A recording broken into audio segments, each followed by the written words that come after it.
বিসমিল্লাহির রহমানির রহিম।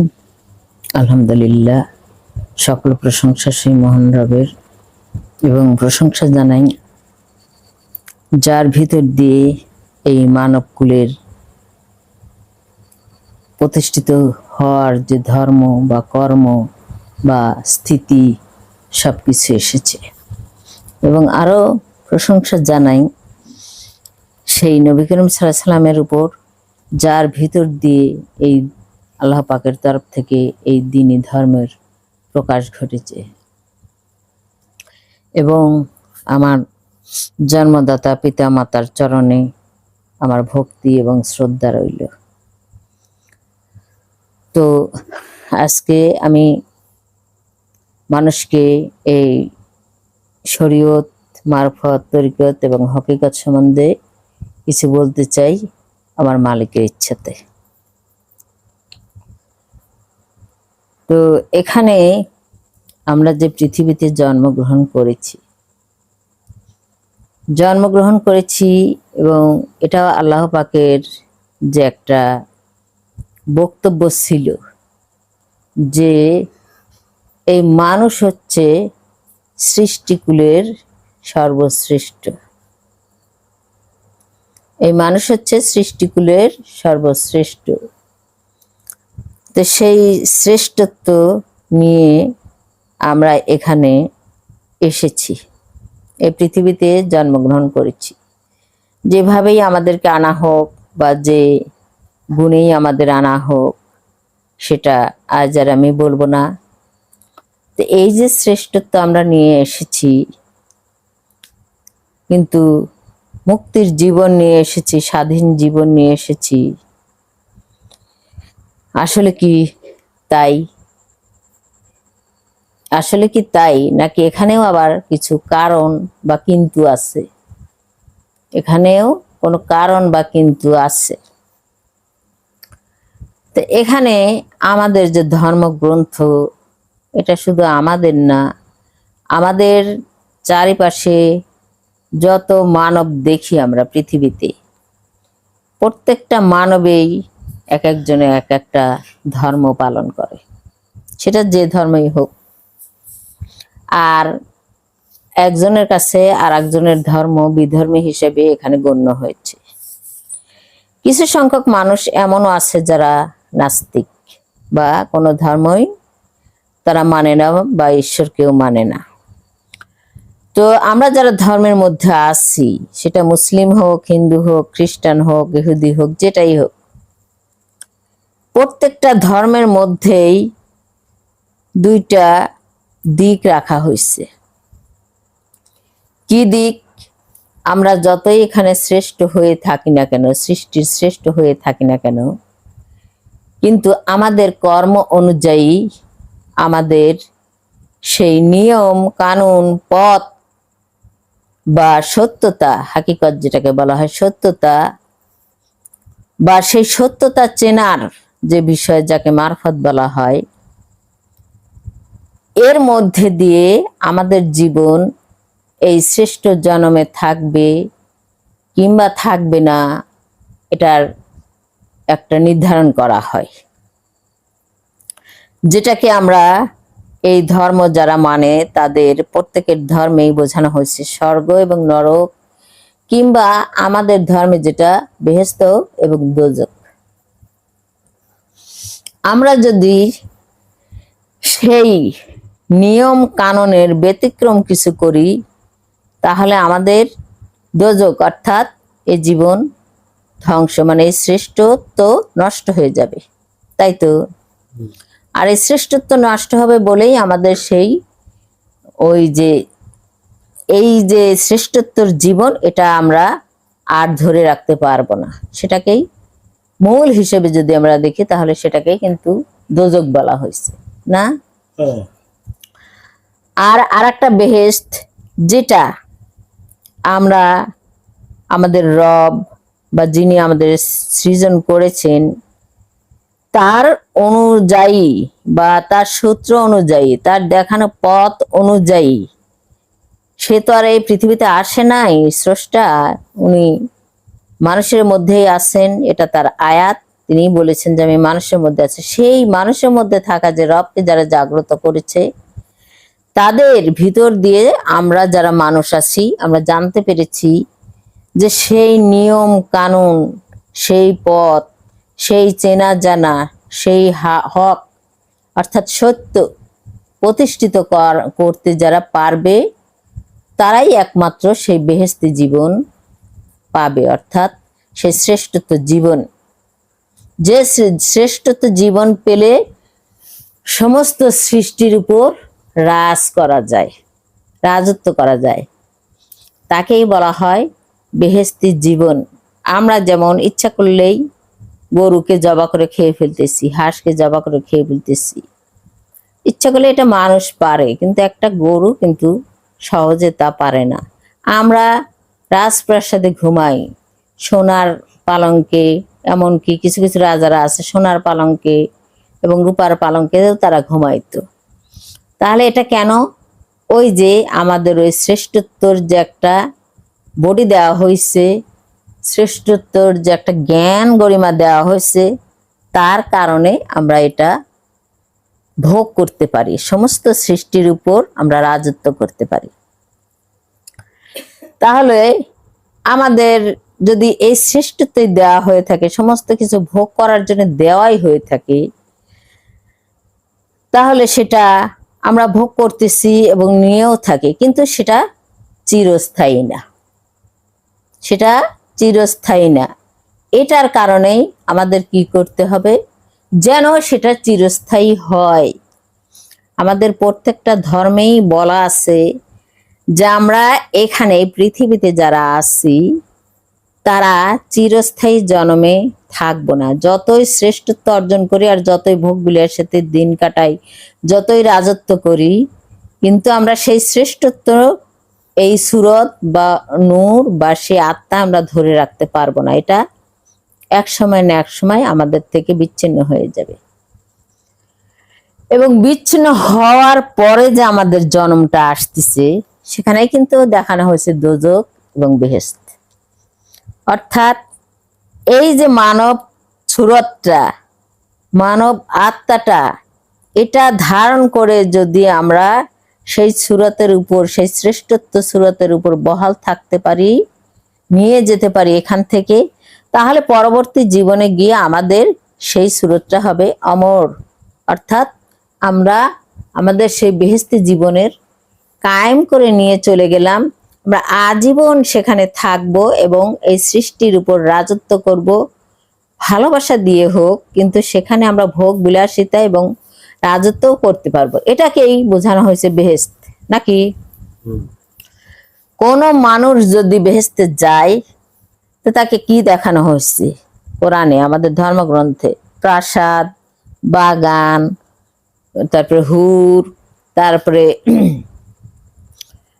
ফল ফলাদি। এক কথায় একজন মানুষের জীবনে যতটুকু ভরপুর সুখ শান্তি মেলে, সমস্ত কিছুই সেখানে আছে। আর সেটা ধরে রাখতে গেলে আমাদের এই বেহেশতি জীবন অর্থাৎ ধ্বংসের জীবনকে রক্ষা করে আমাদেরকে সেই চিরস্থায়ী জীবনে যেতে হবে। তাহলে এই জীবনে যেতে হলে আমাদের কিছু কাজ কর্ম, নিয়ম, পথ এখানে বাতলাই দেওয়া হয়েছে, যেটা আমাদের ধর্মগ্রন্থে আছে এবং আমাদের আদম নূরের তরফ থেকে, মুর্শিদ পিতার তরফ থেকে আমরা জানতে পেরেছি। আমি ছোট থেকে বড় হয়েছি, দেখেছি অনেক ধর্মগ্রন্থ আমি পড়েছি, আমি লেখাপড়া করেছি মাদ্রাসা থেকেই, তো সেই হিসেবে আমার অনেক ধর্মগ্রন্থ পড়া আছে, জানাও আছে। তো কোনোখানেই, এই কোরআনকেও অনেকবার অনেক করে পড়েছি, কিন্তু কোনোখানেই আমরা বুঝতে পারি নাই যে এই মানব সূত্র হচ্ছে, এই মানব সূত্রকে পরিচালনার মধ্যে দিয়ে নিজস্ব আইন বা নিজস্ব সে মনোভাবের মধ্যে সেই আল্লাহ পাকের আইন অনুযায়ী পরিচালনার মাধ্যম দিয়ে এই মানব সূত্রকে, মানব অস্তিত্বকে টিকায় রাখার নামই হচ্ছে ধর্ম, নাকি?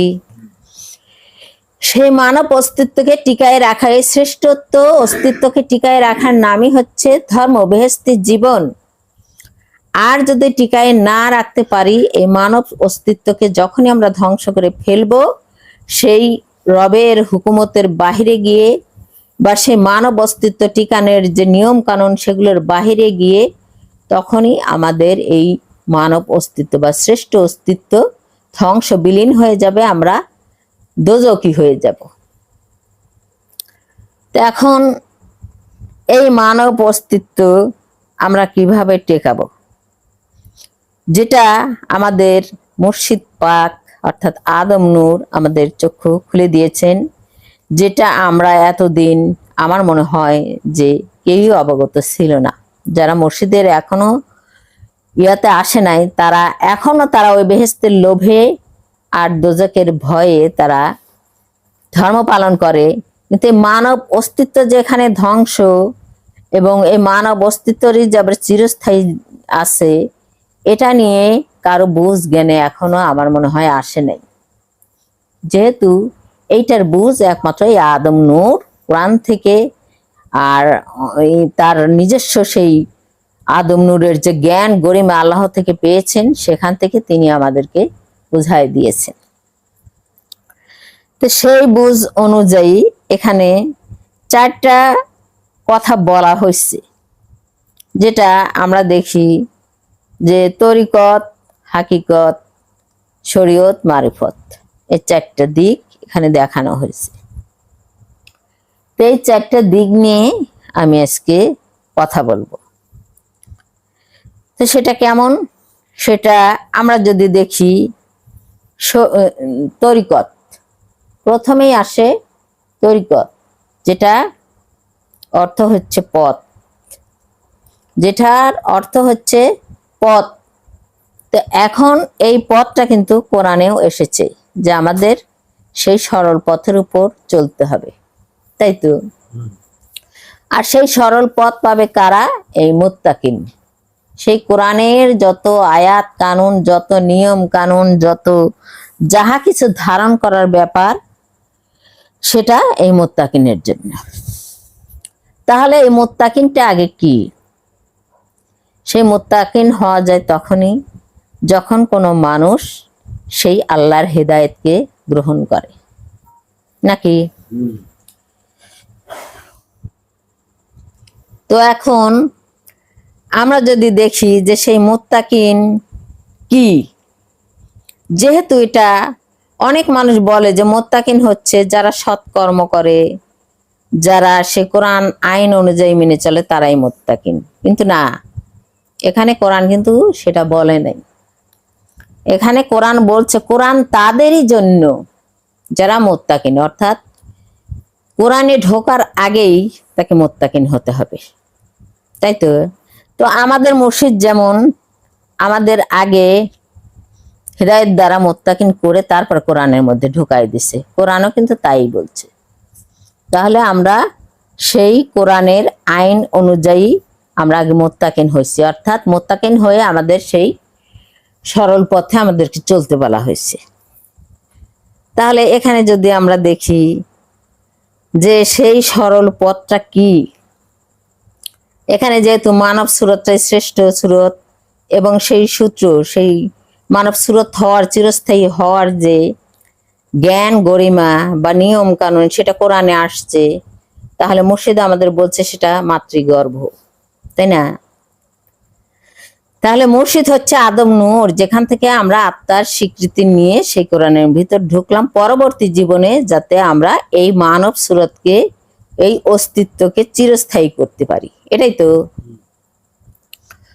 তাহলে আমরা যদি প্রথমে দেখি যে একজন পিতার মধ্যে থেকে আত্মা শুক্রাণু, সে সেই সরল পথ দিয়ে ঢুকে মায়ের গর্ভে যায়, যেখানে যেতে অনেক নিয়ম কানুন পালন করতে হয় এবং ঢুকেও অনেক নিয়ম কানুন আছে।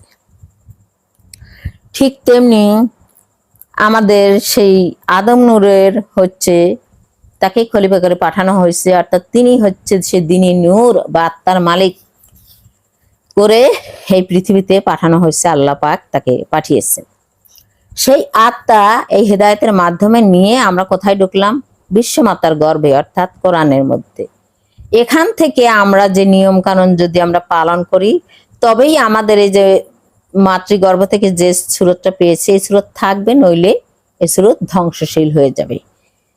তাহলে আমরা যে কোরআনের মধ্যে ঢুকলাম, এটা সরল পথের ঠিকানায় ঢুকলাম, এটা তরিকত। সেই তরিকা অনুযায়ী, অর্থাৎ সেই বাবার সেই শুক্রাণুর মধ্যে ঢুকে তার তরিক অনুযায়ী, তার নিয়ম অনুযায়ী আমরা সেই বিশ্বমাতার গর্ভে যখন ঢুকলাম, তখন এখানে এখানে দেখো মুত্তাকিন, মুমিন, মুতমাইন্না এবং মুসলিম, চারটে কিন্তু হওয়ার খুব গুরুত্ব দিয়ে এখানে বোঝানো হয়েছে কোরআনে। এখানেও ঠিক তাই। একটা হচ্ছে পথ অর্থাৎ তরিকত, এখন শরীয়ত। শরীয়তটা কি? যেমন মাতৃগর্ভে কোনো আত্মা যদি যায়, তাহলে তাকে এই দেহ ধারণ করতে অনেক নিয়ম কানুন ওখানে পালন করতে হয়। সব কিছু দিয়ে সবকিছু হয় না। হয় কি, মায়ের গর্ভে কি সবকিছু দিয়ে সবকিছু হয়েছে? হয় নাই। তাহলে কোরআনে কি সবকিছু একই কাজ করতে বলছে নাকি নিয়ম কানুন? না, এখানেও কিন্তু সেই যে শরীয়ত, সেটা কিন্তু নিয়ম কানুন। শরীয়ত মানে নিয়ম কানুন। সে নিয়ম কানুন কেমন? যেমন হজ দ্বারায় একটা কিছু হয়, সালাত কায়েম করা একটা কিছু হয়। তারপরে সালাত আমরা কায়েম করে বসে আছি, আবার আমাদের সালাত কায়েম করতে বলা হয়েছে। তার মানে পরবর্তী জীবনে এই সালাত এই যদি আমরা ধ্বংস করে ফেলি তাহলে থাকবে না। এটাকে মজবুত করার জন্য এখানে নির্দেশ দেওয়া হলো, নিয়ম কানুন দেওয়া হলো। সেই নিয়ম কানুনের মধ্যে দিয়ে আমরা যেমন স্বীয় রবের ইবাদত করতেছি, তারপরে হজ করতেছি, কোরবানি করি, তারপরে ঈদ, তারপরে সিয়াম, মানে নানান অনেক কিছু নিয়ম কানুন যেটা কোরআনের মধ্যে আমাদের স্বাভাবিক হিসেবে বোঝানো হয়েছে। এখন সেই নিয়ম কানুন আমরা কোরআনের মধ্যে, সেই সালাত এখানে বলা হয়েছে তোমরা কায়েম করো। আবার রুকু করার কথাও কিন্তু বলা হয়েছে। 5 ওয়াক্ত যে আমরা রুকুকারীদের সাথে রুকু করি, এটাও কিন্তু বলা হয়েছে হুকুমত, এটাও কিন্তু শরিয়া। তো এই যে শরিয়া, অর্থাৎ তোমার দেহকে আগে তুমি ধারণ করো, এটাই তো। যেমন মাতৃগর্ভে যখন কোনো শুক্রাণু যায়, তখন মায়ের গর্ভে গিয়ে দুইটা জিন শক্তি ওয়াই এবং এক্স এক হয়ে যায়। এক হলে এটা আবার ভাগাভাগি হয়, বারবার উলট পালট হয়ে ভাগাভাগি হয়। ভাগাভাগি হলে এটা আবার ওই মায়ের যে গর্ভ আছে না, মানে ডিম্বাশয় আছে, এখানে কিন্তু এরকম এরকম ভাগাভাগি হয়ে লেগে থাকে। ওই যখন যেটা যার যেখানে প্রয়োজন সেখানে সেটা লাগার জন্য, হওয়ার জন্য এটা ভাগাভাগি হয়। কেউ হাত হবে, কেউ হার্ট হবে, কেউ কিডনি হবে, এরকম একটা ভাগ আগে থেকে এটা হয়। ঠিক তেমনি কোরআনেও তাই, কোরআনেও কিন্তু তাই দেওয়া হয়েছে। যেমন ভাগাভাগি করা হয়েছে, তুমি সিয়াম পালন করো, যেমন তুমি হজ করো, যেমন তুমি স্বীয় রবের ইবাদত করো, এগুলো ভাগাভাগি করা হয়েছে না। যেমন তুমি রুকুকারীদের সাথে রুকু করো, যেমন তুমি জাকাত প্রদান করো, যেমন তুমি কোরবানি করো, এগুলো কিন্তু দেখো ঠিক ওই মাতৃগর্ভের মতো করে ভাগাভাগি করা হয়েছে। তো এগুলো আমরা এখানে কিন্তু নিয়ম কানুন শুধু বলা হয়েছে হজ করো এভাবে এভাবে, কিন্তু তার কোনো মানে হাকিকত কি এটা কিন্তু এখানে বোঝানো হয় নাই। কোরআনে কিন্তু সেটা বোঝানো হয় নাই, কিন্তু করতে বলা হয়েছে তোমরা সিয়াম পালন করো। কিন্তু সিয়ামটা যে কি, সেই আত্মশুদ্ধিটা যে কি, সেই আত্মা কি, সেই বর্ণনা এখানে নেই। কিন্তু আত্মশুদ্ধ করতে বলা হয়েছে, আমাদের সিয়াম পালন করতে বলা হয়েছে, আমাদের রুকুকারীদের সাথে রুকু করতে বলা হয়েছে। সেখানে বিনয় ভক্তি, সে আল্লাহর সাথে সংযোগ, এই রুকু করার যে নামাজ বলা হয়, এটা কিন্তু সংযুক্ত হওয়া। কার সাথে সংযুক্ত হতে বলা হয়েছে এর কোনো বিষয় ভিত্তি এখানে নেই। তাহলে এটা আমরা কোথা থেকে জানবো? এটা আমরা এই শরীয়ত পালন করার যে একত্রিত হব, অর্থাৎ মুমিন হব, শিশু হব মাতৃগর্ভে, সেটা আমরা কোথা থেকে পাব? তো এখানে মানুষ যখন স্বীয় রবের ইবাদত করে তখন তার দর্শন আসে প্রথম দিকে। যখন সে বিনয়ী হয়, নম্র হয়, খোদার প্রতি ভীরুতা আসে, তার প্রেম আসে, তখন রব তার প্রতি খুশি হয়ে তাকে দর্শন দেখায়। সেই দর্শন অনুযায়ী তাকে এই যে মাতৃগর্ভে যে আলাদা আলাদা ভাগে ভাগ করা হলো, অর্থাৎ কোরআনের মধ্যে যে ভাগ করা হলো, তুমি সালাত কায়েম করো, তুমি সিয়াম পালন করো, তুমি অমুক করো তমক করো, এই যে ভাগগুলো রাখা হয়, সেই ভাগগুলো আল্লাহ পাক তাদের এই মানুষগুলোকে রবের মাধ্যমে, স্বীয় রবের মাধ্যমে সেই মানুষগুলো সেই অন্তরে সেই বুঝ জ্ঞান তাকে তুলে দেওয়া হয় দর্শন মারফত। দর্শন মারফত তুলে দেওয়া হয়। এখানে দর্শন অনুযায়ী তাকে এই হজ, জাকাত, কোরবানি এগুলো পালন করতে হয়। করলে তবে সে এই যে ভাগাভাগি হওয়ার জিনিসগুলো একত্রিত হলো কার সাথে? সেই রবের সাথে। একত্রিত হওয়ার পরে সে মুমিন হয়, সেই ব্যক্তি মুমিন হয়, অর্থাৎ শিশু হয়। শিশু হিসেবে সে মাতৃগর্ভের শিশু হলো। হওয়ার পর তাকে কোথায় নিয়ে আসা হয়? আবার অন্য জগতে নিয়ে আসা হলো না, দুনিয়া জগতে। আচ্ছা, দুনিয়া জগতে যে আমরা আসলাম, মাতৃগর্ভে যেটা আমরা করেছি সেটা কি দুনিয়া জগতে আছে? আছে কি? মোটেই নেই। যেমন ধরো মাতৃগর্ভে আমরা নাড়ি দিয়ে খাওয়া দাওয়া করছি না, নাড় দিয়ে। এই নাড়ের কিন্তু বিশেষ আবার কাহিনী আছে। এই যে ফুল আছে না, নারী আছে, মায়ের সাথে সে জলের উপর ভাসতেছে, ছেলেকে জলে ডুবাই রাখা হয়েছে, এটার কিন্তু আবার হাকিকত বিশাল। বর্ণনা করতে গেলে এর কাহিনী কিন্তু বিশাল আবার আছে। যাজ্ঞা আমি এমনিতেই মানে হরান হয়ে যাচ্ছি, কথা বলতে পারতেছি না। তো এখন সেই যে আমরা মাতৃগর্ভে, তাহলে সেই নারের মাধ্যম দিয়ে আমরা খাই, পৃথিবী আসে কিন্তু আমরা মুখ দিয়ে খাচ্ছি, তাই না? তাহলে কিন্তু নিয়ম কিন্তু উল্টে গেছে, ভিন্ন হয়ে গেছে। এবার দেখো মাতৃগর্ভে তোমরা খাদ্যের রস পান করতেছো মার মাধ্যম দিয়ে, ওই নারের মাধ্যম দিয়ে, মার মাধ্যম এবং নারের মাধ্যম দিয়ে। কিন্তু এখানে মার মাধ্যম দিয়ে খাদ্য তোমার আসতেছে, কিন্তু ভক্ষণ কিন্তু তুমিই করতেছো। এখানে কিন্তু আর মা খায়া তোমার খাচ্ছে না, তুমি নিজেই খাচ্ছ। তাহলে কিন্তু এখানে কিন্তু আবার নিয়ম পাল্টে গেছে, অর্থাৎ শরীয়ত উল্টে গেল।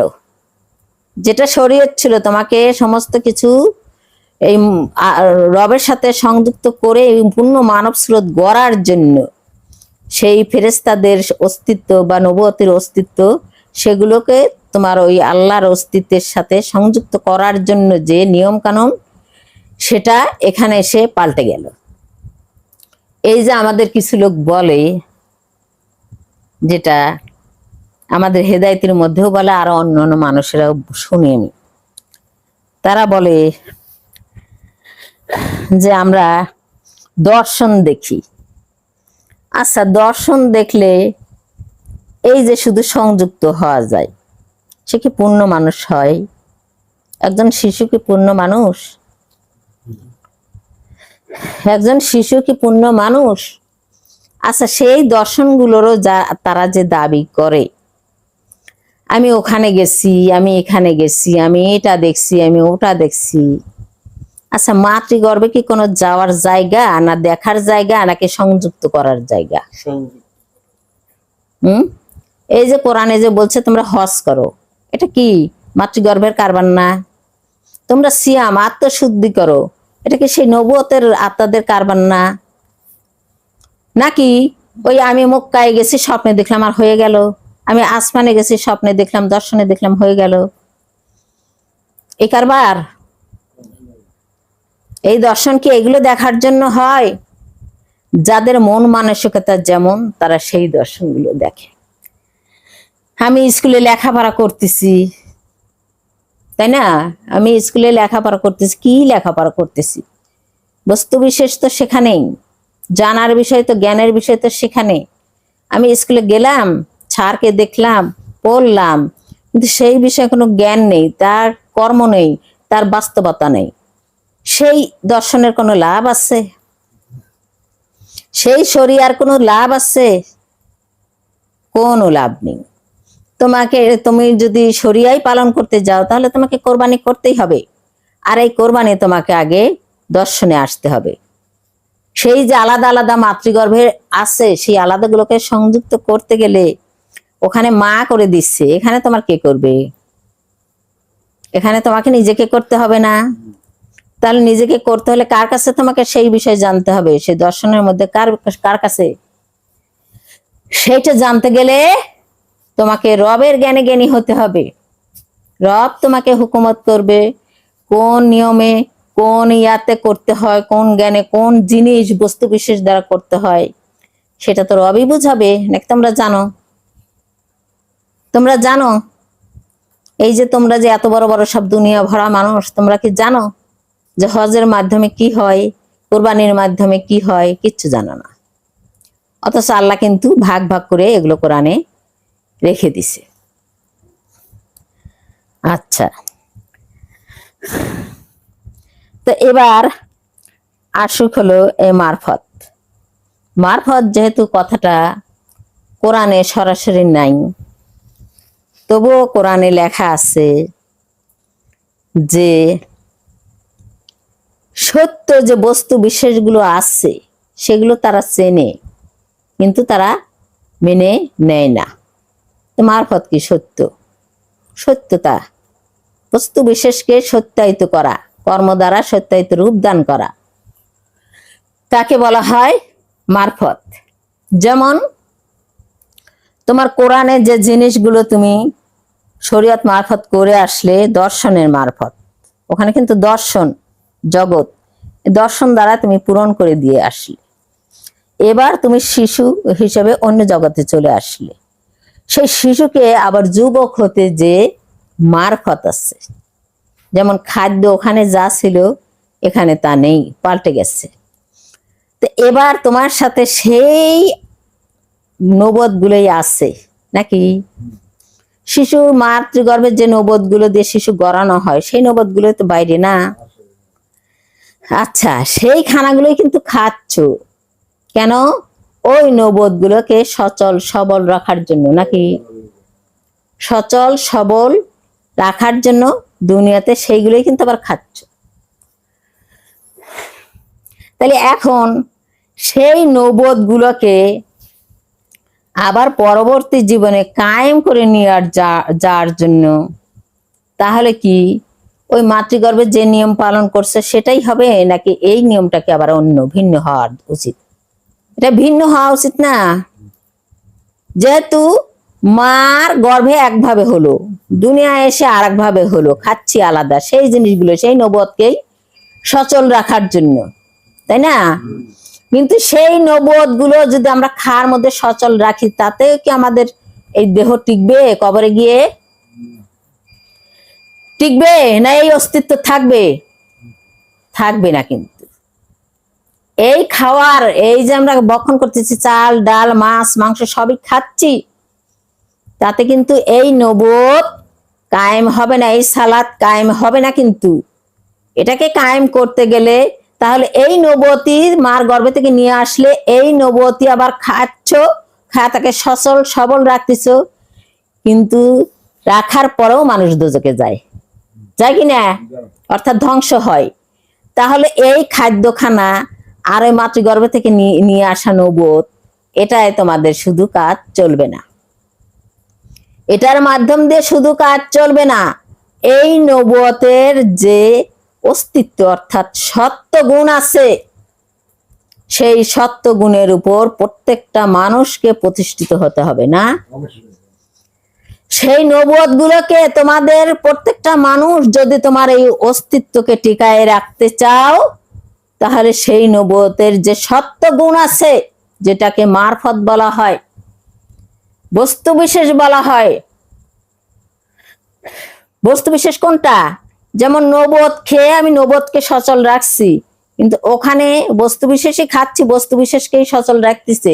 আমার দেহের এগুলো বস্তু বিশেষ না, রাখছে, কিন্তু তবুও সেই নবুয়ত কিন্তু কায়েম হচ্ছে না, সেই সালাত কিন্তু কায়েম হচ্ছে না। পাওয়ার পরেও এই চামড়ার যে ভিটামিন লাগবে সেগুলোকে আমরা খাচ্ছি না। দুনিয়ায় এসে মাতৃগর্ভে কি খাই নাই? খাইছি, কিন্তু তারপরে কি এই সালাত থাকবে?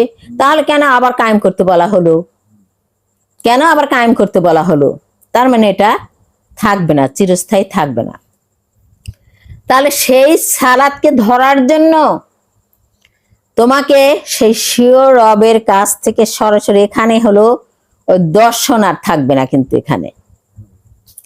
এখানে দর্শন পাল্টে গিয়ে এখানে আসবে সরাসরি এলহাম। যেখানে আল্লাহ পাক বলছে আমি মুমিনের সাথে কি কথা বলি নাকি? তো কথা বলাকে কি বলে? এলহাম বলা হয় না? এলহাম বলা হয়। ওটাকে কি আর দর্শন বলে? দর্শন বলে না। দর্শন যেমন আমি বলছি যে দর্শনের মাধ্যমে ওগুলো করতে হয়, তোমাদের একটা প্রমাণ দেখায় দেই। কেমন?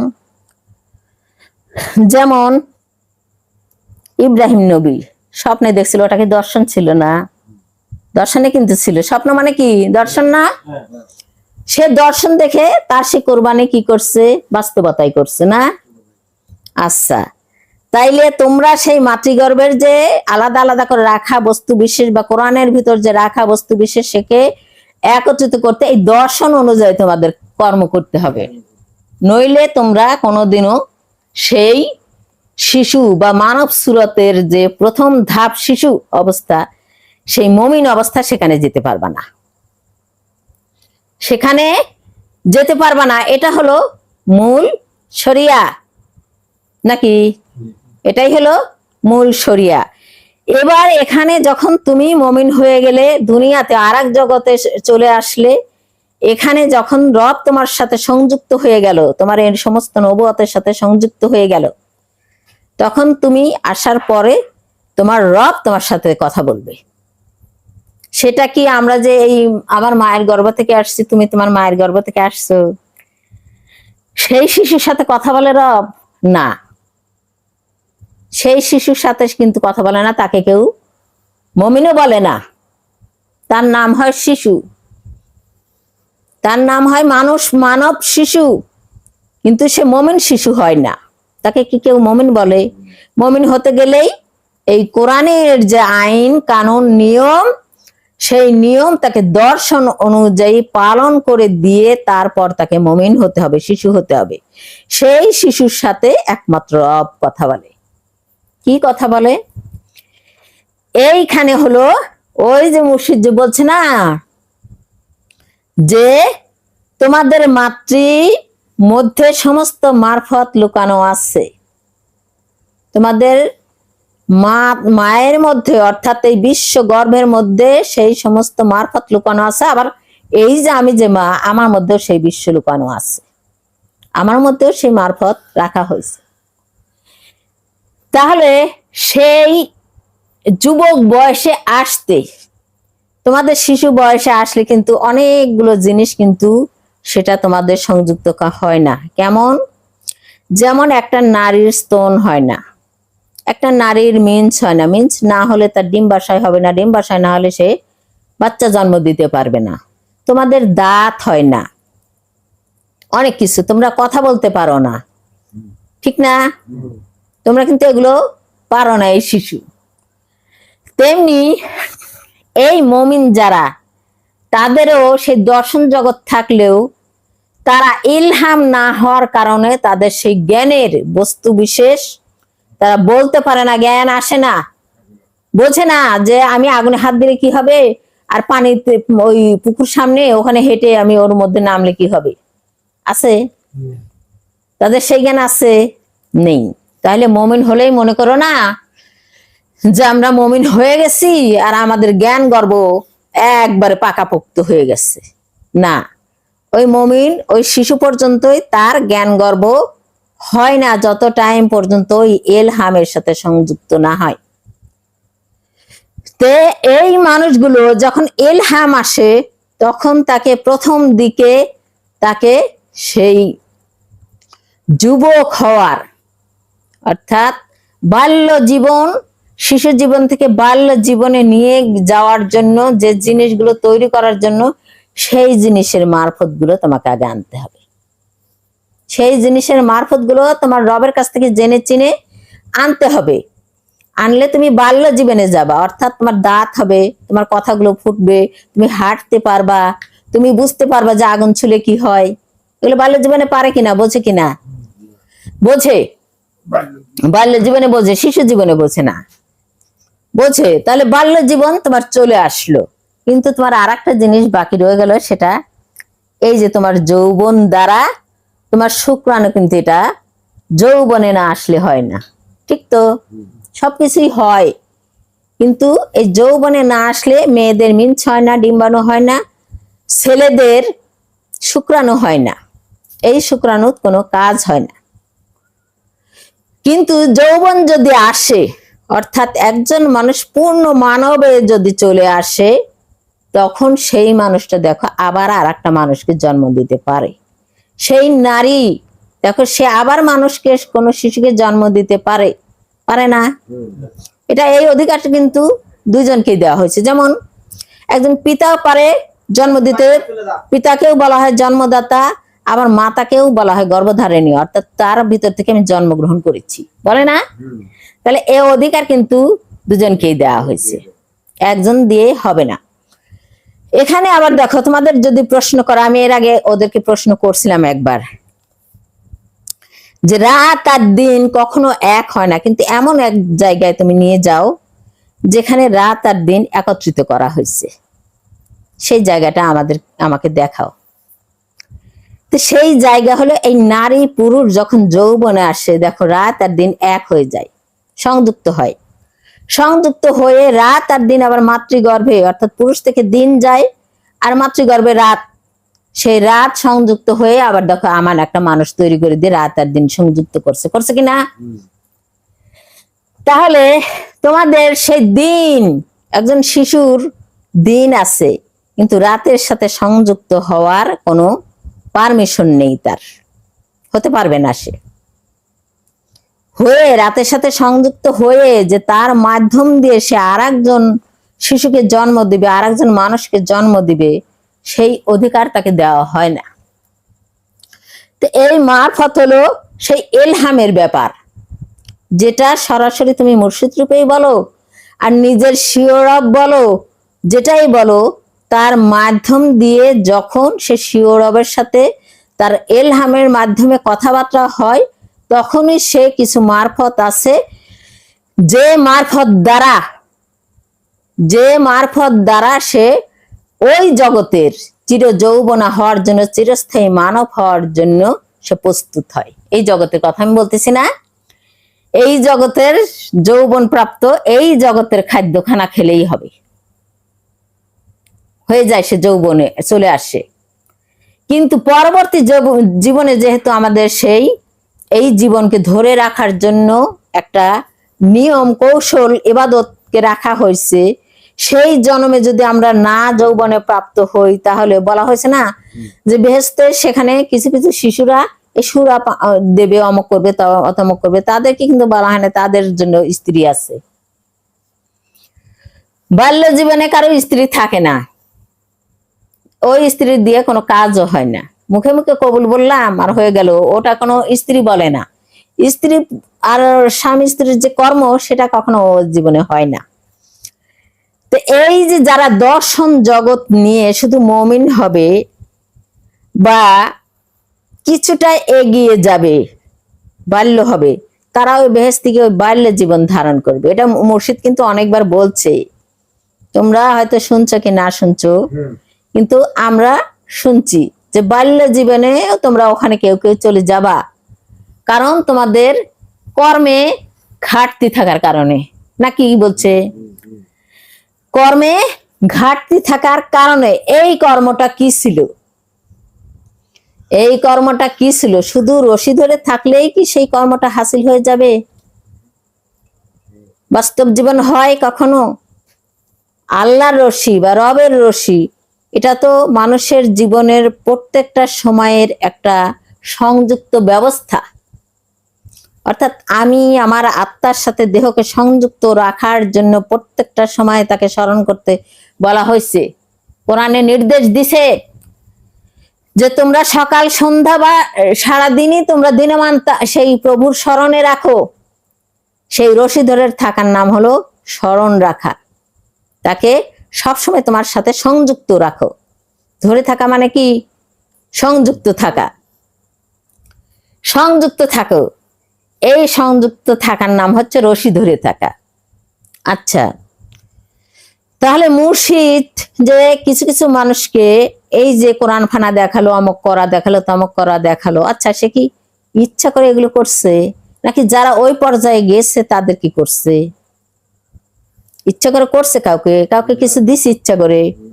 তাইলে তো সে ওখানে ইয়া হয় না, বাবা বলে পরিচিত হয় না। বাবার যে সম্পদ সেটা সব সন্তানের উপরই ভাগাভাগি সমানভাবে হয়, তাই না?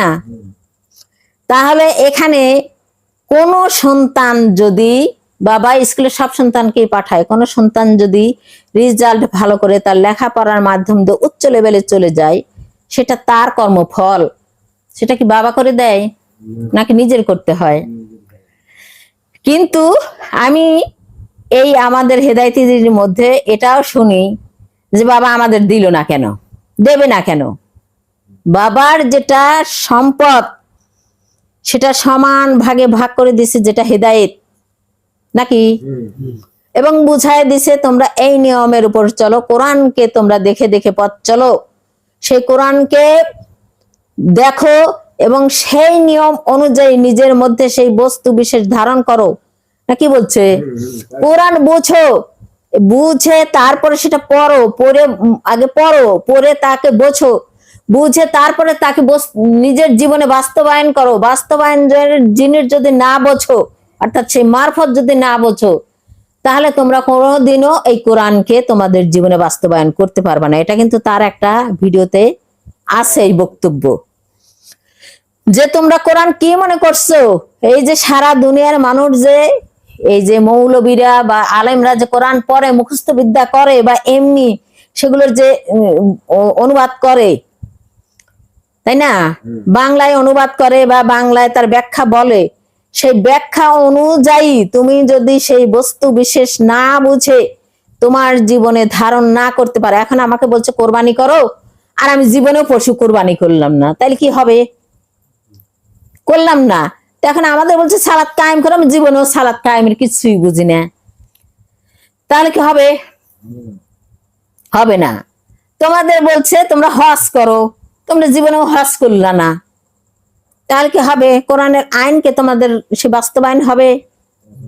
কখনোই হবে না। আর যখনই কোরআনের আইন বাস্তবায়ন হবে না, তখন কি তোমাদের এই মানব স্রোত টিকবে? কোন মায়ের গর্ভে যদি কোনো একটা অঙ্গ হানি হয়, সেটা হলে পারে কোন বস্তু বিশেষের ওখানে ঘাটতি বলে তো হানি হয় নাকি? তাহলে এই যে হানি হয়, কিংবা কোন মা যদি কোনো কারণে দুর্ঘটনায় পড়ে, তবে সন্তানের হানি হয়, তাই না? এখন কোরআন হচ্ছে মা, তোমরাও যদি কোনো কারণে তাকে তোমাদের না বোঝার কারণে এটাই তোমাদের জীবনের দুর্ঘটনা, সেটা বাস্তবায়ন না করো, তাইলে তোমাদের ওইগুলো হানি হয়ে যাচ্ছে না? তাহলে এবার যে মারফতের কথা আমি বলতেছি, সেই মারফতটা তোমরা কোথায়? তোমাদের সেই যুবক হয়ে সেই চিরস্থায়ী পরম পুরুষ হওয়ার যে গুণ, সেই গুণটা তোমরা কি সেই ইলহাম করো? তোমরা কোন মুমিন হইছো? তোমরা বলো তো দেখি যে তোমাদের সেই রবের সাথে ইলহাম হয় কিনা।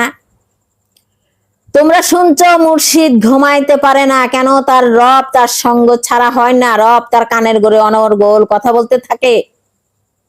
তোমরা কি এই পর্ব দেখছো কোনোদিন? যে সেটা কত যেমন শান্তির তেমন অসহনীয় যন্ত্রণা দেখেছো? দেখনি? দেখনি? তোমরা একবার জিজ্ঞেস করো আমার বাড়িতে গিয়ে, আমার হাজবেন্ডকে, আমার মেয়ে ছেলে মেয়েকে দেখো যে তার মা আমার ওই যে আমার ছেলের বউয়ের বাসায় যে যায় মাঝে মধ্যে, তাদের বাড়িতে যে কাজের মেয়ে, তাকে জিজ্ঞেস, সে তো আর আমার আপন না, মিথ্যা বলবে। আমার ছেলের বউ তার তেমন আপন না, সে মিথ্যা বলবে। তাকে জিজ্ঞেস করো যে সারা রাত আম্মু খালি কার সাথে জানি কথা কয়। দেখো তো, শুনে দেখো, সকালবেলা অসুস্থ হয়ে যাই, ঘুমাইতে পারি না, ঘুমাইতে দেয় না, কানের কাছে অনর্গল, এইটা করলে এইটা হবে, এইটা করলে এইটা হবে, এইটা করলে ওইটা হবে। এই যে জ্ঞানগুলো বলতেছি, এটা কি সেই তারই ফল না? সেই রবের সাথে ইলহামের ফল না? নইলে আমি জানি কি করে? নইলে আমি জানি কি করে? তো তোমাদের সেই মারফতি জগৎ কোথায়, যেটা কোরআনে বলছে যে তোমরা সত্য চেনো, বুঝো, কিন্তু স্বীকার করো না।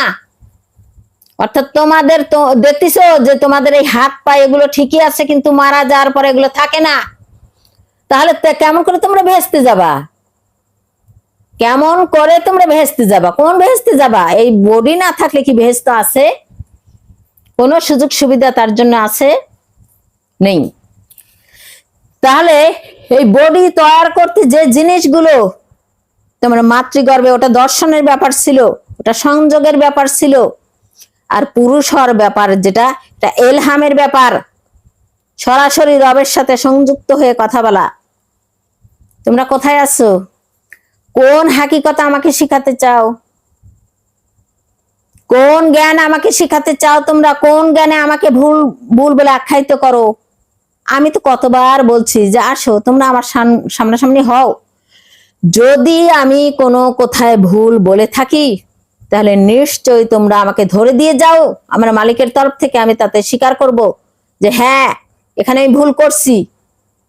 কেন আমি আমার এই কথাকে ভুল স্বীকার করব না? কেন করব না? কারণ সেটা আমি আমার দর্শন জগৎ থেকে, সেটা আমি আমার এলহামের ভিতর থেকে, সেই শিও রবের দ্বারা, সেই মুর্শিদের দ্বারাই তার সাথে কথা বলে যেটা আমি করেছি, জানতে পেরেছি, সেটা কি ভুল বলবো? বলা চলে? সেটা কি ভুল বলা চলে? আচ্ছা, আমি যে কথাগুলো বলতেছি তোমরা কি মিলায় দেখতেছো না যে না এটা বাস্তবতা, নাকি এখানে কোনো ভুল ধরার কোনো চুল পরিমাণ জায়গা আছে? জায়গা আছে নাকি? এটা না করলে হবে? এগুলো হয়েছে নাকি মুর্শিদ তোমাদের মারফতের কথা বলে নাই? বলছে কিনা?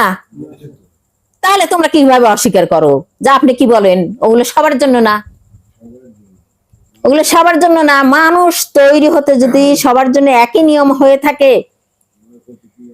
তাহলে পরম পুরুষ হওয়ার জন্য একই নিয়ম। তারা বলে মুর্শিদ যেটা করছে, মুর্শিদ আমাদেরকে সহজ করে দেখায় দিয়ে গেছে। এটা কয়েকদিন আগে আমাকে ভার্চুয়াল অনুষ্ঠানে রিয়াজ ভাই আর অনেক ভাই আমাকে ভার্চুয়াল অনুষ্ঠানে বলে মুর্শিদ আমাদেরকে সহজ করে দিয়ে গেছে, একেবারে সহজ করে দিয়ে গেছে।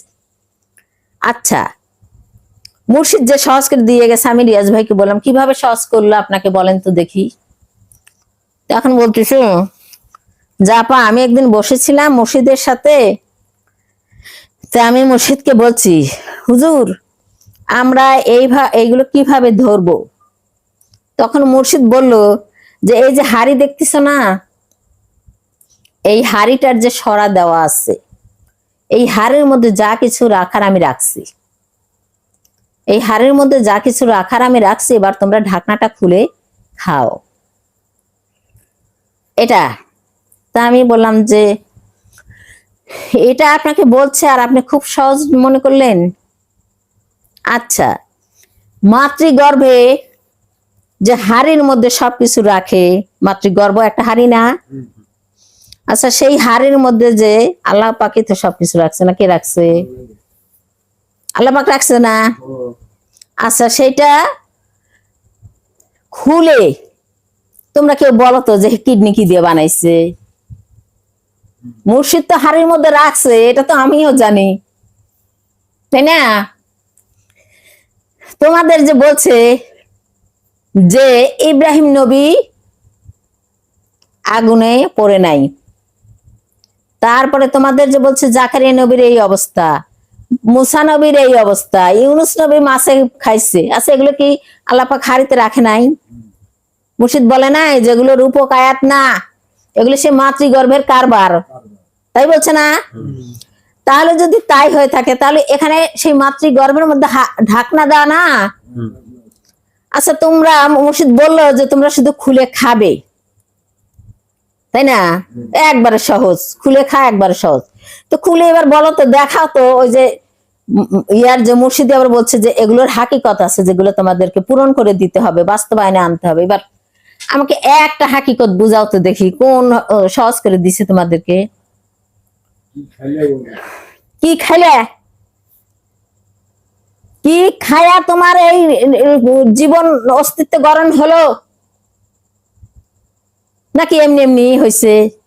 তাহলে তোমাদেরকে সেই হাড়ির মধ্যে কোরআনের মধ্যে ঢুকাই দিছে কেন? খাও নাকি ওখানে ঢুকাই দিছে? কি কোরআনের মধ্যে মাতৃগর্ভের মধ্যে ঢুকাই দিছে? বলে নাই যে তোমরা এখন এইগুলো সব নিজের কার্যক্রমের মধ্যে বাস্তবায়ন করো? তো বাস্তবায়ন করে দেখাও তো আমাকে। সেই মুসা নবীর যে আগুনের সাথে কথা বললো, সেটা কি তোমারও জীবনের বাস্তবায়ন দেখাও। তোমার ভিতরে তো সেই হাড়ির মধ্যে সেই মুসা নবী রয়ে গেছে, নাকি নাই? নাকি নাই?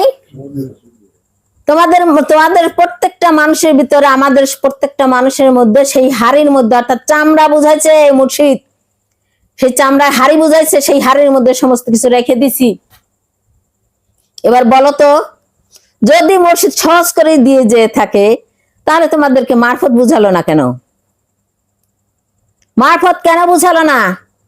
মুর্শিদ বলে নাই যে তোমরা নিজেকে দেখে দেখে পড়ো, তোমারটা তোমাকেই ধরতে হবে, আমি তোমাদের শুধু পথ প্রদর্শক? নাকি আর কিছু বলছে?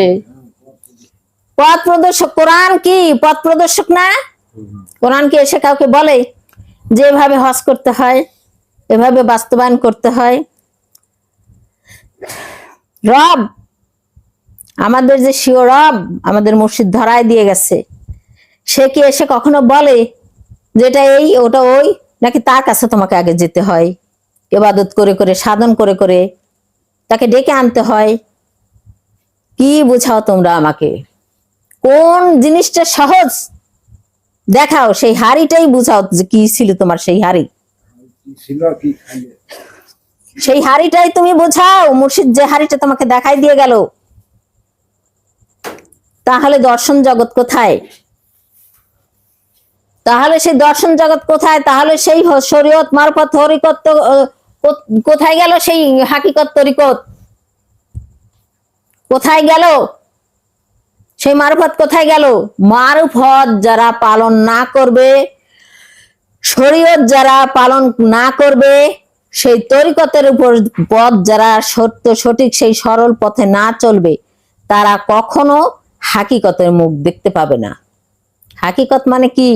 হাকিকত, এখানে হাকিকত নিয়ে আসা হয়েছে, কিন্তু কোরআনে সত্য বলা হয়েছে, অর্থাৎ সত্য আগত হয়েছে। সত্য আগত মানে কি? এই মানব স্রোত পরিপূর্ণ করার যে সত্য, সেই সত্য আগত হয়েছে। মানব স্রোত পরিপূর্ণ করার যে সত্য, মুর্শিদ কি সেটাই বলছে নাকি না অন্য কিছু? মুর্শিদ কি এই মানব স্রোত ধারণ করার হুজুর, নাকি অন্য কিছুর হুজুর? নবুয়ত ধারণ করার হুজুর, মানব স্রোত ধারণ করার না। এই মানব স্রোত তিনি বলে নাই যে মানব স্রোতের শিরোরবের উপর যদি তোমরা প্রতিষ্ঠিত হও, তাহলে প্রত্যেকটা নবীকে তোমরা চিনতে পারবা, জানতে পারবা না? বলে নাই?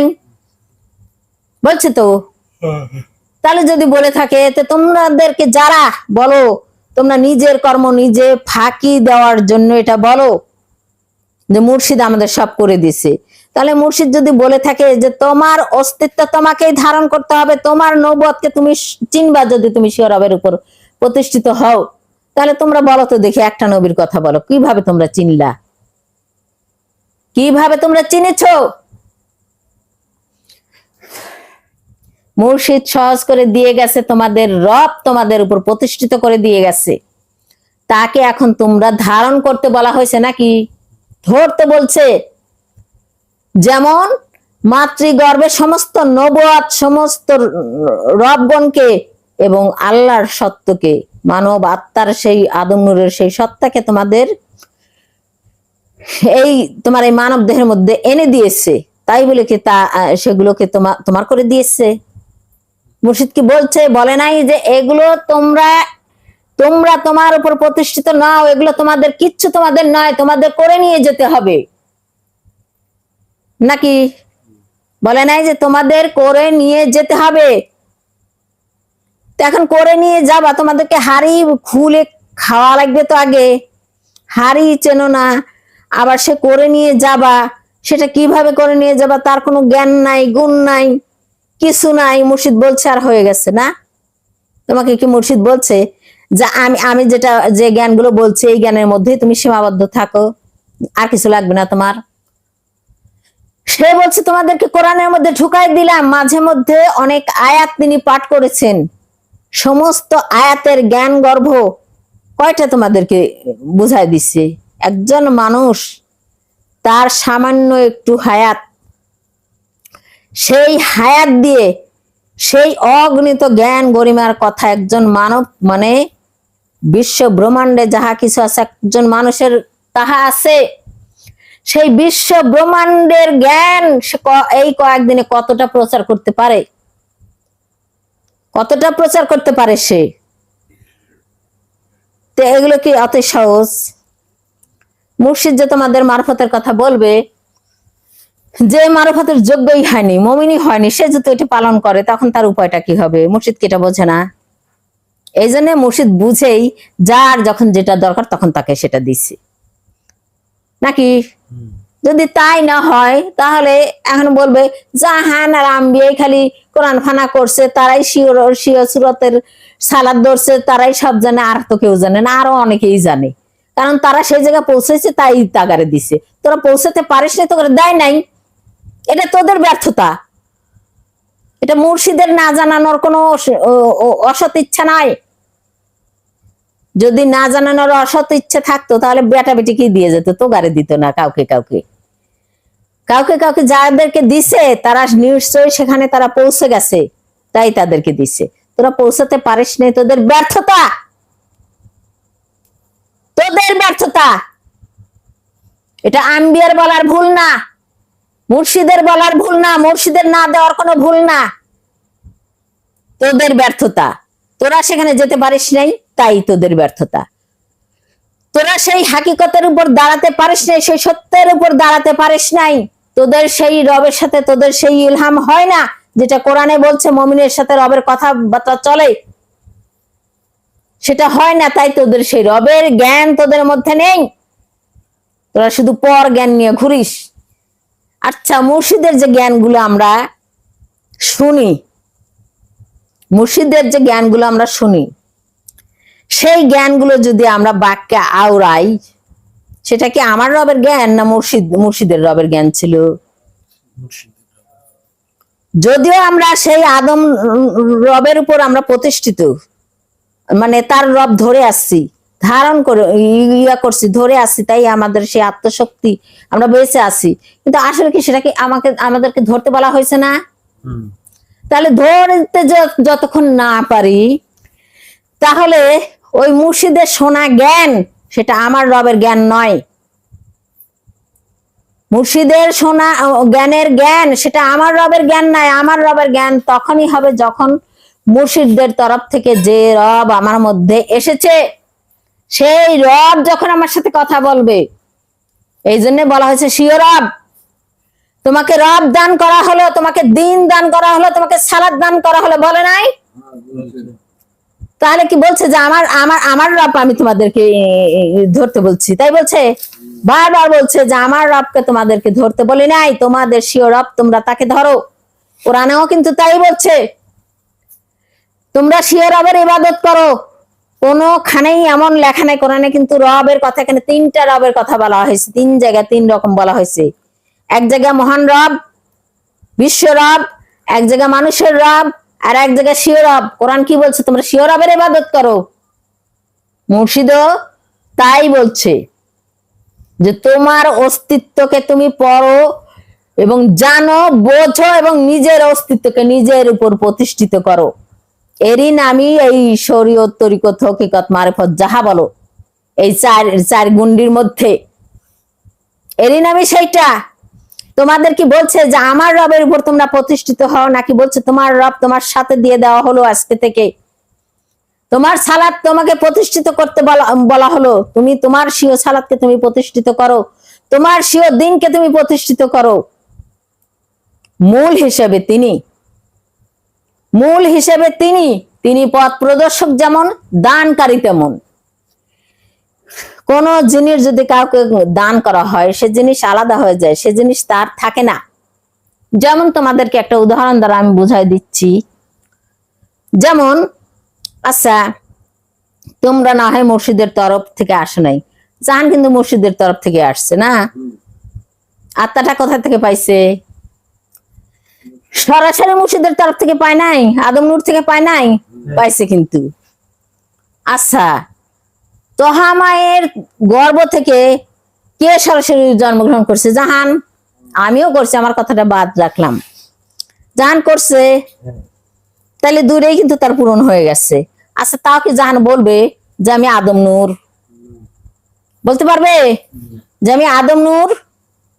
আমি নফসের জাতে আদম নূর, আমি তার জাতের। আর তোমরা তো তার ভিতর থেকে আসোই নাই, সেই তোহা মায়ের সরাসরি গর্ভে জন্মই গ্রহণ করো নাই। তোমাদেরকে বলা হয়েছে জন্মগ্রহণ করতে, জাহানকেও বলা হয়েছে জন্মগ্রহণ করতে। তার মানে আসলেই সে আদম নূর হয়ে যায় না।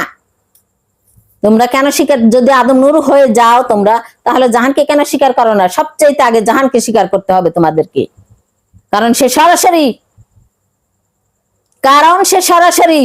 এক হিসেবে ধরতে গেলে আল্লাহর নূরে যেমন আদম তৈরি, ও আদমের নূরে তৈরি। তোমরা কি অস্বীকার করতে পারবে? পারবে না, এটাকে কখনোই অস্বীকার করতে পারবে না, কোনোদিনও না। আমাকে চক্রান্ত করে বাতিল করার চক্রান্ত চলছে, তোমরা কি জানো কেন?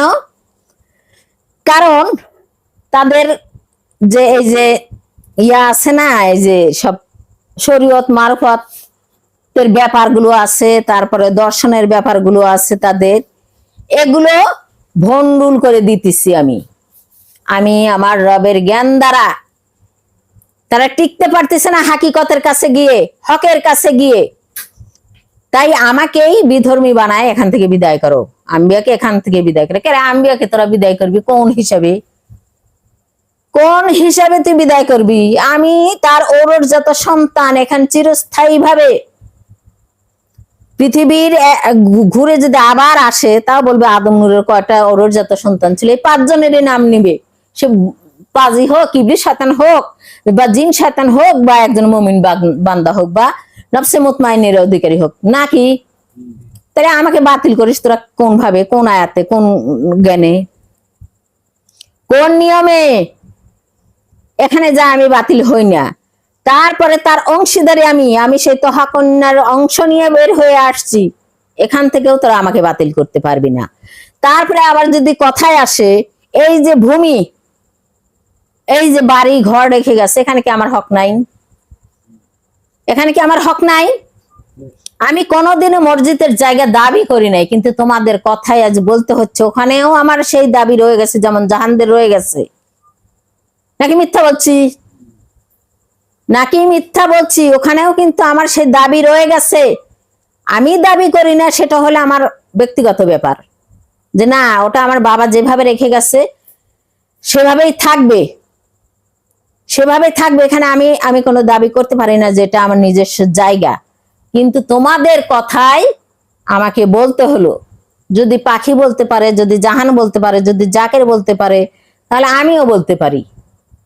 কিন্তু জাহান, জাকের, আম্বিয়া বলে নাই এখনো যে আমাদের জায়গা আমরা নিজেরা ব্যবহার করব। তারা বাপের অংশ হিসেবে ঠিকই অংশীদারি হয়ে গেছে, কিন্তু এই 3 জন তারা চাচ্ছে না। আর ওরা 2 জন তাদের ব্যক্তিগত ব্যাপার নিয়ে তারা কি করবে, তারা করছে। এটা দেখার বিষয় আমার না, এটা দেখার বিষয় আমার না। তো তোমরা যে জাহানের কথা বলো, জাহান কোন পথে আছে, জাহান কি জানে, জাহান এই জানে না, সেই জানে না। আমি জানি জাহানের যত কিছু। একজন মানুষ, যেমন আল্লাহ পাক আদমকে ফেরেশতাদের কাছে পরীক্ষায় নিযুক্ত করার আগে তাকে সবকিছু শিখাইছিল না? জ্ঞান গরিমা সব শিখাইছে না? আচ্ছা, তোমরা কি বলতে পারবা যে জাহান কি সেগুলো শিখায় নাই? সেই জায়গায় প্রস্তুত করার জন্য শেখানো হয় নাই? তোমরা জানো সুরতের সিও সালাতের ইবাদত কাকে বলে? যেমন ইবাদত আছে, তার আবার কর্ম আছে, তার আবার বস্তু বিশেষ আছে, তিনটা জিনিস। তো জাহান ওই ইবাদতও জানে, তার চিহ্ন সেই মুর্শিদ যেটা দিয়ে ইবাদত করছে সে চিহ্ন জাহানকে দিয়ে গেছে। তোমাকে দিছে? তোমাকে দিছে? জাহান আমাকে বলতে বলে নাই, কিন্তু আমি জানি। তাই তোমার এই কথাবার্তা আমাকে কিছু কিছু বলতে হয়। জাহানকে সেই চিহ্ন দিয়ে গেছে যে যেটাই আমি শিও রবের শিও দিনের শিও সালাতের ইবাদত করছি, এই যে তোকে দিয়ে গেলাম, তুই করবি এখন থেকে। দিছে কিনা জাহান? দিছে। তো তোমাকে তো দেয় নাই। কারণ মুর্শিদ কেন দিছে? কারণ তাকে উপযুক্ত করার জন্য, এই হেদায়েত যেন সে দিতে পারে, সেই উপযুক্ত করার জন্য নাকি? তাকে হজ করানো হয়েছে, তাকে কোরআন ফানা করানো হয়েছে, তাকে সেই সমস্ত নবুয়তের সেই গুণ শক্তির, যে সত্য শক্তির, যেটা ওই যৌবনে যেতে ইয়া করা হয়, তাকে সেই দর্শন জগতের যে কার্যগুলো সেগুলো তাকে করানো হয়েছে। আর যেগুলো সেই মারফত জগতের সেগুলো তাকে অধিকাংশ জানানো হয়েছে। আর যদি বাদ বাকি কিছু থেকেও থাকে তো ইনশাল্লাহ আমি আসি, ইনশাল্লাহ আমি আসি। আমার জন্য সবার দুয়ারই খোলা, আমার কাছে সবার দুয়ারই খোলা আমার মালিকের তরফ থেকে। তবুও আমি যদি ওর কিছু ছুটে যায়, কিছু যদি কোনোখানে থেকে ছুটে যায়, ইনশাল্লাহ আমি সেখানে আমার রবের তরফ থেকে, আমার মুর্শিদ পিতা যেহেতু আমাকে দর্শন যোগে জানাইছে যে তুই প্রত্যেক সপ্তাহে গিয়ে এখানে, আমি এক সপ্তাহ আসছিলাম না, মুর্শিদ আমাকে জানাইছে যে কেন যাস নাই, কেন জাহানের কাছে যাস নাই। তার কাছে আমাকে কৈফিয়ত দিতে হয়েছে। আমি এতকাল আসি নাই, এখন অসুস্থ অবস্থা নিয়ে কেন আসতেছি, তাহলে নিশ্চয় বোঝার এখানে বিষয় আছে না, যে কার হুকুমে কেন আসতেছি। আর নিশ্চয়ই আছে, বোঝার বিষয় নিশ্চয়ই আছে।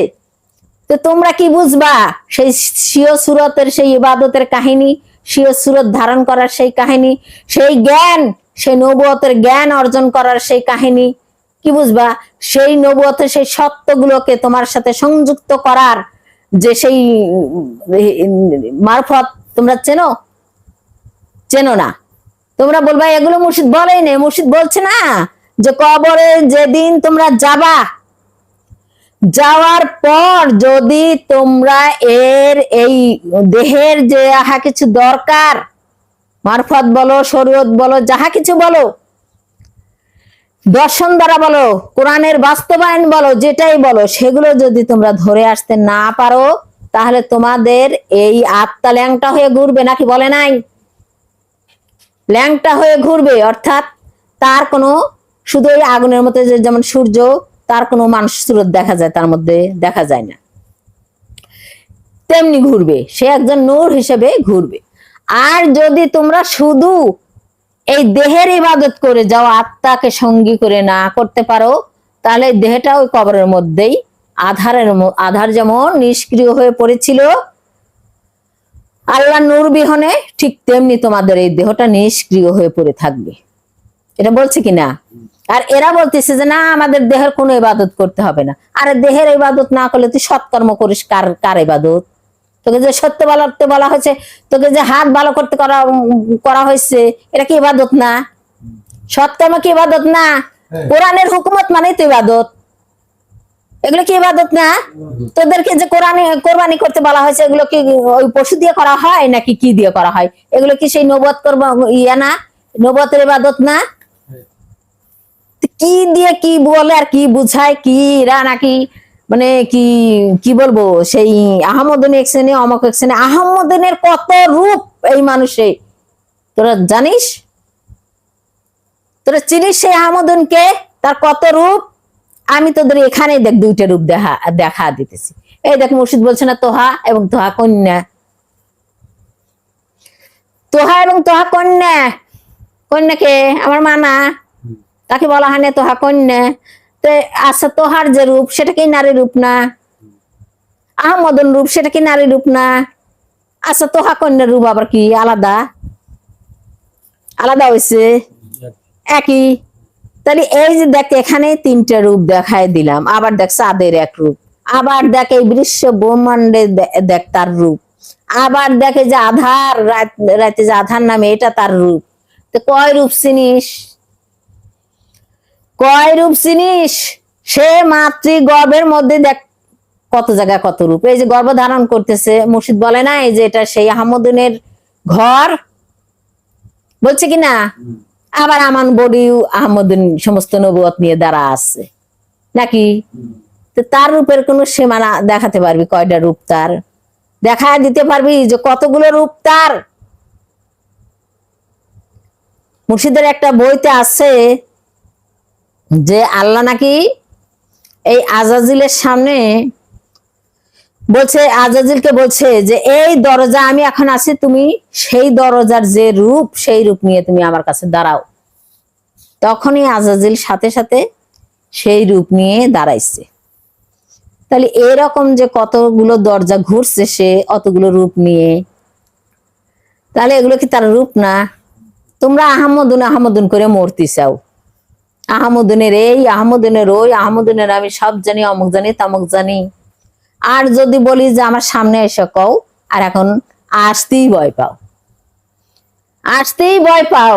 আরে আমি তো কিচ্ছু জানি না, তোমরাই সব জানো। জাহান তো কিচ্ছুই জানে না, তোমরাই সব জানো। তা আসো না কে, আইসে দেখাও, তাইলে বুঝতে পারবো যে তোমাদের দৌড় কতটুক, মোল্লার দৌড় কত মসজিদ পর্যন্ত একটু দেখি দেখি, তারপর বলো যে জাহান উপযুক্ত কি তোমরা উপযুক্ত, সেখানে দেখবো।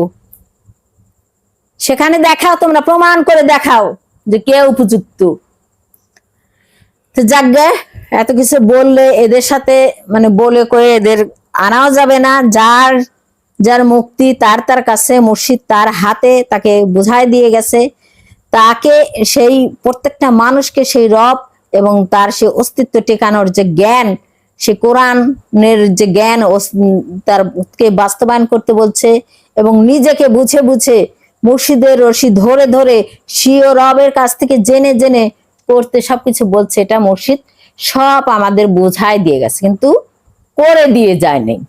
এটাই তো বুঝাই দিয়ে গেছে, পথ প্রদর্শক বুঝাই দিয়ে গেছে, কিন্তু করে দিয়ে যায়নি। এই করতে যে কঠিন একটা পথ। সত্য বলছে, কোরআন বলছে তোমরা সত্য বলো, এটা সহজ, কিন্তু সত্য যে বলবে তার জন্য কতটা কঠিন সেই জানে। তো এই জন্য মুর্শিদ বললেই সেটা সহজ হয়ে যায় নাই। মুর্শিদ বলছে তোমরা সত্য বলো, সত্য বলে দেখো তোমার জন্য কতটা কঠিন, কতটা কঠিন। তো এই জন্য যার যার ধর্ম তাকে তাকে করার জন্য নির্দেশ মুর্শিদ আমাদেরকে বোঝাই দিয়ে গেছে। আমাদের সেই বেহেশতি জীবন যেটা, সেটা দেখাই দিয়ে গেছে। এখানে শরীয়ত কি, মারফত কি, তরিকত কি, হাকিকত কি, সেটাও তিনি বুঝাই দিয়ে গেছেন। আমাদের সে নবুয়ত কি, আমাদের সেটা কিভাবে ধরতে হবে, কোথায় গেলে আমরা ধরতে পারবো, তার হাকিকত জানতে পারবো, সেটাও তিনি বুঝাই দিয়ে গেছেন। তো তোমরা সেই রশি ধরে সেখানে সেই ধ্যান সাধনা, সেই প্রেম ভক্তিতে লিপ্ত হও। মানুষকে আলাদা করে দেখো না, সৃষ্টিকে আলাদা করে দেখো না, কারণ সমস্ত সৃষ্টির মধ্যেই সেই মহান রবের অস্তিত্ব আছে, তার চেতনা শক্তি আছে। তুমি জাহানকে দেখতেছো, আমি ওই মুমিনকে দেখতেছি, অমককে দেখতেছি, ও মন্দ। সেই মন্দটা তুমি কাকে বলো? তোমার মধ্যে যারা আছে তার মধ্যেও তারাই আছে। তুমি যদি মন্দ বলো তো তাদেরকেই তোমার বলা হচ্ছে। তাই তোমরা সাবধান, নিজে ভালো হও, জগৎ ভালো হয়ে যাবে। নিজে ভালো হয়ে যাও, জগৎ ভালো হয়ে যাবে। তাই মুর্শিদ বারবার বলছে তোমরা, তোমাদেরকে তোমাদের স্বীয় ধর্ম বুঝায় দেওয়া হলো, তার উপর তোমরা প্রতিষ্ঠিত হও। মানে তুমি তোমার নিজের এই শ্রেষ্ঠ সুরতের উপর প্রতিষ্ঠিত হও, তবেই তোমাদের মুক্তি, তবেই তোমাদের পূর্ণ ধর্মে তোমরা ধার্মিক, নইলে তোমরা কোনোদিনও সেখানে পৌঁছাতে পারবে না। এই বলে আমি আমার বক্তব্য এখানে রাখতেছি। সবার প্রতি আমার সালাম, আসসালামু আলাইকুম ওয়া রাহমাতুল্লাহি ওয়া বারাকাতুহু।